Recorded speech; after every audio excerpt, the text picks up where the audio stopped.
حمنا کی باتیں سننے کے بعد برہان اور عدنان کو بے حد غصہ آ جاتا ہے۔ وہ عثمان کو صاف الفاظوں میں کہتے ہیں کہ اپنی بیوی کو اپنے کنٹرول میں رکھو۔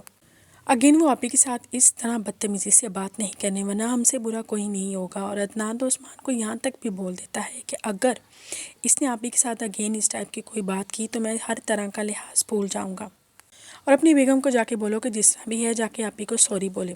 عثمان حمنا کے پاس آتا اور اسے کہتا ہے کہ تمہیں اس طرح آپی کے ساتھ بات نہیں کرنی چاہیے تھی، میں تمہیں یہی کہوں گا تاکہ تم آپی کو سوری بولو۔ اس کی بات سن کے حمنا کو حد سے زیادہ غصہ آ جاتا ہے۔ وہ الٹا اس سے عثمان کے اوپر بھڑک جاتی ہے، اسے کہتی ہے کہ میں کیوں آپی سے معافی مانگوں؟ میں آج بھی اپنی بات پہ قائم ہوں کہ آپ ہی کو جس طرح محبت ہوئی اور جس طرح وہ اکیلی رہ گئی، ان کی شادی ہوتی رہے گی، یہ بات تو آپ لوگوں کو سوچنی چاہیے نا۔ کم سے کم اپنی آپی کی شادی کروا دیں تاکہ جس طرح ہم لوگ اپنی لائف میں خوش ہیں اس طرح آپی بھی اپنی لائف میں خوش ہو جائیں۔ ہم نا یہاں پہ بھی خود اپنے آپ کو رائٹ ہی سمجھ رہی ہیں۔ وہ کہتی ہے میں نے جو بھی کیا ٹھیک ہی کیا، اور تم آ کر مجھ پہ اتنا زیادہ والا غصہ کیوں کر رہے ہو؟ تمہاری آپی کو بھی حق ہے کہ اچھی سی لائف گزارے جس طرح ہم سب لوگ گزار رہے ہیں، لیکن یہاں پر تم سب لوگ تو آپی کے حکم کے بالکل غلام بنے ہوئے ہو۔ ہم نا بالکل بھی آپی سے معافی نہیں مانگتی، بلکہ وہ آپی کو چھڑانے کی خاطر عثمان کو ایک مہنگی برانڈ نیو گاڑی گفٹ کروا دیتی ہے اپنے گھر والوں کی طرف سے۔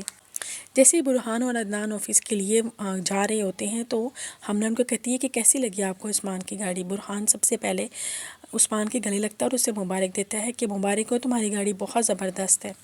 سارا یہ سب کچھ ونڈو سے دیکھ رہی ہوتی ہے، وہ حیران ہو جاتی ہے۔ ایک تو اسے ہمنا پہ بے حد غصہ ہوتا ہے کہ کس طرح وہ عثمان کو گاڑی دلوا کر لے گئی، دوسرا ہمنا نے اس کو کہا چلو ہم چلتے ہیں کہ گھومنے پھرنے، عثمان اپنی آپی سے پوچھے بنا ہی اس کے ساتھ اپنے سسرال چلا جاتا ہے۔ عثمان جیسے ہی اپنے سسرال سے واپس آتا ہے تو سارا بھی اسے اپنے کمرے میں بلا لیتی ہے۔ برہان اور عدنان بھی وہیں پہ بیٹھے ہوئے تھے۔ وہ کہتی ہے کہ میں نے تم تینوں کی رضامندی سے شادی کی حامی بھر تو لی تھی، لیکن میں بالکل بھی برداشت نہیں کروں گی کہ تم اپنے سسرال والوں سے مہنگے مہنگے تحفے لیتے پھرو۔ برہان عدنان بھی کہتے ہیں کہ ٹھیک بالکل کہہ رہی ہیں آپ ہی، تم اس طرح کرو، گاڑی واپس کر۔ عثمان گاڑی واپس کرنے کے لیے چلا جاتا ہے، لیکن یہ بات ہمنا کو بے حد ناگوار گزرتی ہے۔ وہ سارا آپ کے پاس آتی ہیں اور اسے کہتی ہیں کہ آپ کی ہمت کیسے ہوئی کہ آپ نے گاڑی واپس کرنے کے لیے بولا، آپ ہوتی کون ہیں؟ وہ اسے کہتی ہیں کہ وہ کوئی ننا منا گڈھا نہیں ہے جسے آپ جس طرح کی چابی دیں گی وہ اٹھا کے چل پڑے گا، اور یہ میرے بابا کی طرف سے دیا ہوا گفٹ تھا، اور آپ کی اتنی ہمت کیسی ہوئی کہ میرے بابا کی طرف سے دیے گفٹ کو آپ واپس کروا رہی ہیں؟ سارا یہ باتیں سنتی ہے، وہ اس کی حیران رہ جاتی ہے کہ جس طرح ہمنا اس کے ساتھ بدتمیزی کر رہی ہوتی ہے۔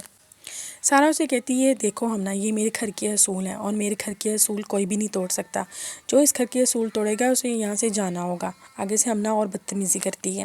آگے سے ہمنا کہتی ہے کہ آپ کو کیا لگتا ہے کہ میں یہاں پہ غلط ہوں؟ آگے سے آپی کہتی ہے اگر تمہیں یہاں پہ رہنا ہوگا تو سر جھکا کے رہنا ہوگا، کیونکہ اس گھر کی اصول ہے جو میں تمہاری وجہ سے کبھی بھی خراب نہیں ہونے دوں گی۔